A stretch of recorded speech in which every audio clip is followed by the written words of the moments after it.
Bogus ડોક્ટરો પર ડિંડોલી પોલીસે મોટી કાર્યવાહી કરી છે। 2 મહિલા સહિત 6 બોગસ ડોક્ટરને ઝડપી પાડ્યા છે। શહેરમાં બોગસ તબીબોનો રાફડો હજી પણ યથાવત છે। મેડિકલ ડિગ્રી વિના એલોપેથીની પ્રેક્ટિસ કરતા 6 જેટલા ઝોલાછાપ તબીબોની સુરતની ડિંડોલી પોલીસે ધરપકડ કરી છે, જેમાં 2 મહિલાઓનો સમાવેશ થાય છે। પોલીસે બોગસ ડોક્ટર પાસેથી 52,000નો મુદ્દામાલ જપ્ત કર્યો હતો। પોલીસે પકડાયેલા ઇસમ પાસે ડિગ્રી માંગતા તેની પાસે ડિગ્રી ન હોવાથી પોલીસે કાયદેસરની કાર્યવાહી હાથ ધરી હતી। સુરત શહેરના ડિંડોલી પોલીસ સ્ટેશન વિસ્તારમાં કેટલાક વ્યક્તિઓ બોગસ ડૉક્ટર તરીકે પ્રેક્ટિસ કરી રહ્યા હોવાની ઇન્ફોર્મેશન ડિંડોલી પોલીસને મળી હતી।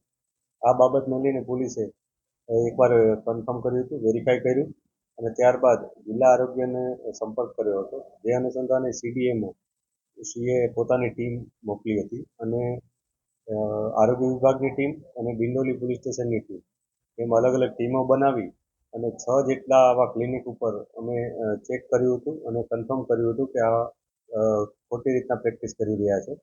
આ 6 લોકો ઉપર કાયદેસરની કાર્યવાહી કરવામાં આવી છે, જેમાં બીએનએસની કલમ 125 અને મેડિકલ પ્રેક્ટિશનર જે એક્ટ છે એ અનુસંધાને કલમ 30નો ઉમેરો કરી અને ગુનો દાખલ કરવામાં આવ્યો છે।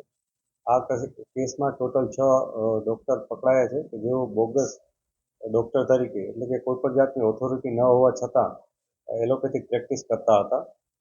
આમાં ટોટલ 56,000નો મુદ્દામાલ પણ પોલીસે રિકવર કર્યો છે, કે જેમાં દવાઓ, ઇન્જેક્શન્સ વગેરે મુદ્દામાલ મળી આવ્યો છે।